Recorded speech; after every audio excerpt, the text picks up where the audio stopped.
I'm Melissa Caen. And I'm Julie Watts. Phil has the weekend off. We're going to start this morning with a check of your forecast. Big weekend, 4th of July. Everyone's got outdoor, well, I would assume most folks have outdoor plans of some sort over the next 4 days. And this is what you're going to see a lot of. Definitely coastal clouds starting off with reduced visibilities along the coast. A little bit of drizzle. You may even need your windshield wipers if you're driving into the city this morning or driving along the coast. Temperature-wise, though, we are in the 50s area-wide. Upper 50s for Concord and Oakland. 56 in San Jose right now, 54 in Santa Rosa. Futurecast showing those clouds pulling back to the coast, but they will be pretty much along the entire coast by the end of the day. Today, likely will feel a little bit warmer by a couple of degrees for many folks today. A little more sunshine this afternoon. Cooler, though, beginning tomorrow and heading into the 4th of July holiday. So we'll have your full forecast coming up in just a bit, but expect sunshine inland, clouds along the coast, and temperatures cooling. More coming up. Back to you. Alrighty, and new video this morning of a forklift fire at the Port of Oakland. Flames shot up from the belly of the vehicle as firefighters battled this blaze. They were called to Middle Harbor Road just before 9 o'clock last night. Investigators are still trying to figure out what sparked the fire, but they believe it could have been a mechanical problem. No injuries have been reported. And developing news from Oakland, a shooting has left 4 people hurt. Police say 3 men and a woman were shot just after 8 p.m. last night. It happened outside an apartment complex on Humboldt Avenue. All 4 of the victims are in the hospital, but their conditions haven't yet been released. Witnesses told police that they thought the shooting was actually fireworks being set off ahead of the 4th of July holiday. And authorities are investigating a deadly hit and run in the South Bay. A woman was killed in a crash at McLaughlin Avenue and Creston Lane in East San Jose just after 5:30 last night. KPIX 5's Maria Medina spoke to a couple of men who tried to stop the suspect from running away.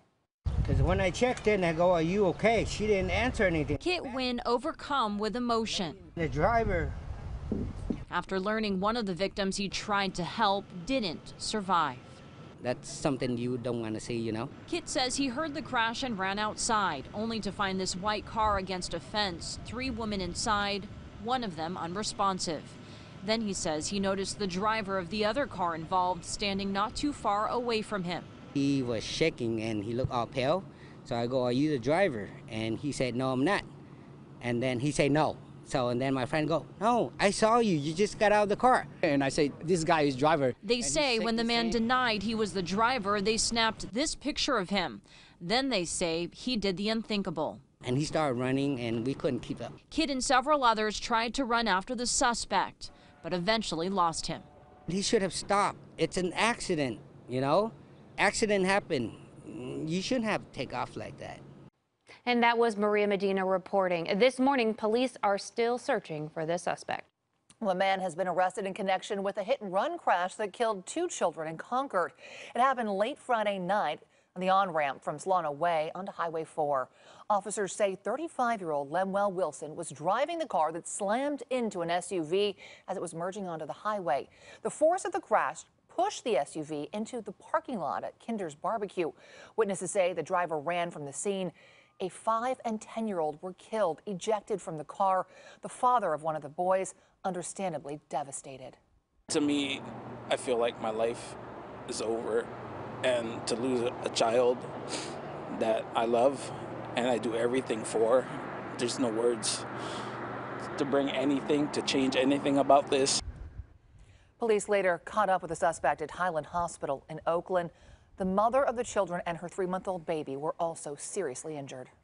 And this morning, we now know the cause of death for a high school basketball player in the South Bay. Doctors blame a rare heart arrhythmia. 16-year-old Kimberly Nuestro collapsed on the sideline during a game in May and stopped breathing. A cardiologist familiar with the girl's case tells the Mercury News she had a rare condition called channelopathy, which disrupts the normal flow of electricity through the heart.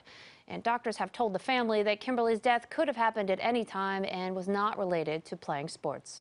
A tragic end in the case of a missing 5-year-old boy from Southern California.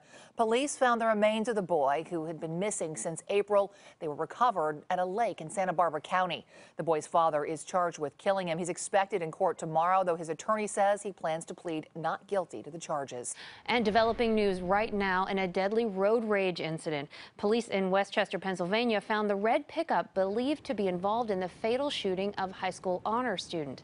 Surveillance pictures captured images images of the truck on a highway last week. Police suspect the driver shot and killed 18-year-old Bianca Roberson for no apparent reason as the cars were merging. So far, police have not found the man behind the wheel.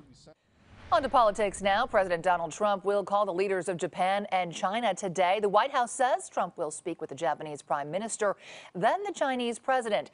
They did not say what the leaders will discuss, but this comes as frustration builds over North Korea's nuclear program.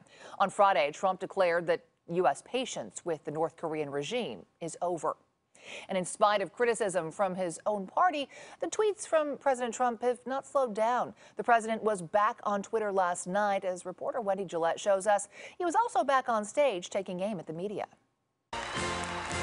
The president returned to Washington Saturday night to deliver remarks to one of his core group of supporters, veterans. There is no place I'd rather be than with you. An evangelical megachurch in Dallas sponsored the event at the Kennedy Center, during which the president also railed against the media. The fake media tried to stop us from going to the White House, but I'm president and they're not. The anti-media rant began Saturday morning on Twitter as Trump reignited his feud with the hosts of MSNBC's Morning Joe, writing, "Crazy Joe Scarborough and dumb as a rock Mika are not bad people, but their low-rated show is dominated by their NBC bosses. Too bad." The president was criticized by those on both sides of the aisle for tweets he sent out Thursday that said Brzezinski was bleeding from a facelift when she and Scarborough visited his Mar-a-Lago estate over New Year's. The president also tweeted about the response to his voter fraud commission, saying, "Numerous states are refusing to give information to the very distinguished voter fraud panel. What are they trying to hide?" More than 20 states are pushing back against a request from the president's panel, which is investigating allegations of fraudulent voting in the 2016 election.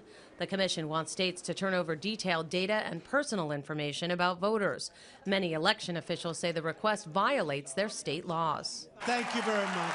After his speech, President Trump headed back to New Jersey to spend the rest of the holiday weekend at his golf club. Wendy Gillette for CBS News. Now, President Trump also sent out this tweet yesterday saying the fake media is trying to convince Republicans that he shouldn't use social media. After his appearance last night, President Trump headed to New Jersey, where he'll spend the next few days with his wife and son.